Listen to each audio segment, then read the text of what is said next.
Hi, and welcome to Mr. Market's Notebook. I love the stock market and investing. My friends usually call me up and ask for information, so I created a channel to share my thoughts and my notebook with you. I blend the best of value investing with growth momentum strategies to find stocks that are worth owning at the right time. I also include precious metals such as silver and gold. So let's get started. Here you'll find information how to beat the market because if you pick value plus momentum, you'll get explosive returns. Let's look at our agenda. Why do most investors fail? What kind of intellectual investment framework I use, and the solution how we can beat the market. Kind of go into Mr. Market, the allegory that Ben Graham put together, and the episodes I'll be having in mind. Alrighty, let's take a look at why most investors fail. Usually, what happens is they pick one side of the investment framework, which is let's go value. They look for some cheap stocks, they buy them, they look great on paper, they're undervalued, but unfortunately, there's no catalyst to move the price upwards, and the position gets locked. As you can see, the money just doesn't go anywhere. The stock is pretty much dead money, and exiting out of the investment becomes pure guesswork. Now, the other part of the coin is that most investors just chase hot stocks. So let's take a look at the current environment. They're chasing a lot of AI stocks, pretty much overvalued. And when they buy at the wrong side of the coin, which is buying at the peaks, when the crash comes, because they ignored the fundamentals and were just going a fear of missing out and looking at just the what's hot out there, they never did their homework and they bought the stocks at extreme valuations. So what's the solution? Usually the best thing is combine the best of both worlds. Do the fundamental analysis along with the technical so you know when your entry and exit points are, along with managing the risks. So the intellectual investment framework I usually use is one that's been kind of tested and true. Ben Graham was Warren Buffett's professor at Columbia. He was really focused on value investing. Price is what you pay, value is what you get. He always demanded margin safety.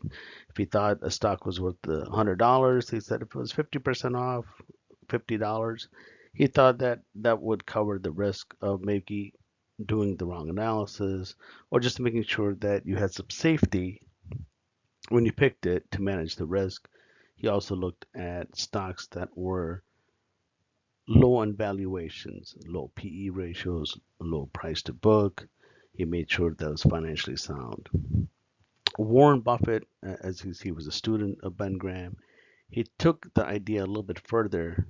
Instead of just focusing on value, he also looked at quality, finding great businesses. He always said it's better to buy a wonderful company at a fair price. And he really looked at competitive moats. What are the brands? What kind of return equity did it have? Was it predictable? Did it have consistent earnings? Was the management aligned with shareholders and vision? So his thought process was I love value, but also I'm looking for quality. And the next person I really focus on is Nicholas Darvas. He was really more of understanding the timing. He said it was great to buy a great company, but he also wanted to make sure that he waited for the right entry point and exit points to manage its risk. He was both a speculator and investor at once. He wanted to enter the trade at the right time. He looked at the volume to make sure that the move was confirmed by the large volume that would create the demand. He was also a big risk manager, made sure that if the stock could move in the wrong direction, he had stop loss orders to make sure that he would get out before it really tanked. So you gotta have a great intellectual investment framework. Kind of look at the great masters who have done great work, such as Ben Graham, Warren Buffett, and Nicholas Darvas. So find value, look for quality, and time your entry and exit points to get the best results. And that's what kind of I focus on. So in order to beat the market, you have to be a little bit more than average. You got to combine value, quality, and timing. Usually they're about 8 to 10,000 stocks that are traded on exchanges.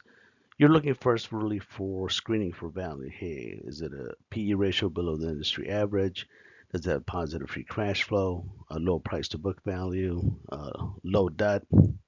So you're looking for cheap and healthy stocks. Then you kind of look at the next filter point, which is the quality. Then you want to isolate these high quality businesses based on how much they're making on return on equity. Do they have consistent growth and profit over the last 3 to 5 years?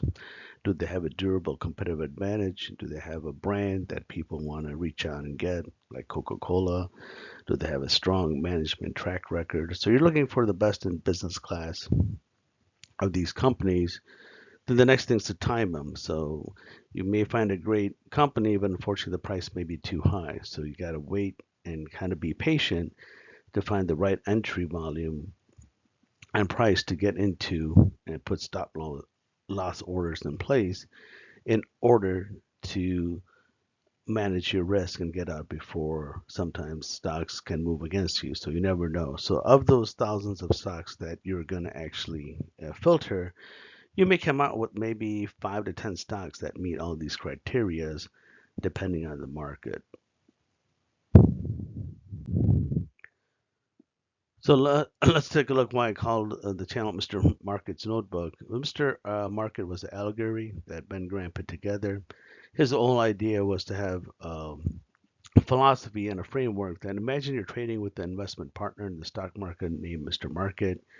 Mr. Market will show up every day, offer to either buy your shares or sell you his shares. Sometimes the guy is very euphoric and positive. Sometimes his moods are depressing and he quotes low prices.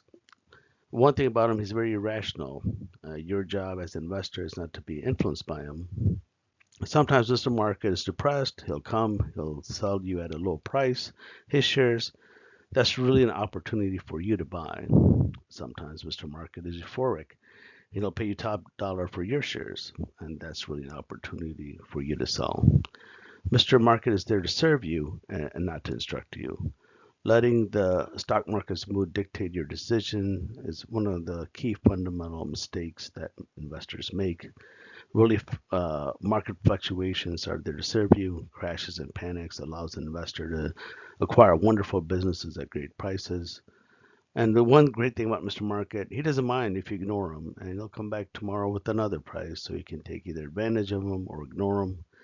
To win in this game, you have to really understand what is the value of the business, far better than Mr. Market. So that's an allegory that Ben Graham put together to give that framework and saying, hey, look, you can decide to ignore the market, only buy when you want to buy at your price, and sell when they're offering a higher price to you. So in our next episodes, we'll take a look at, hey, what are the stocks on the radar that I'm putting together? We'll walk through a stock evaluation. I don't predict the markets. I just kind of look at the current market to see how things are going. And I also look into the precious metals for gold and silver. As always, a disclaimer, I'm not a financial advisor or investment advisor, none of this.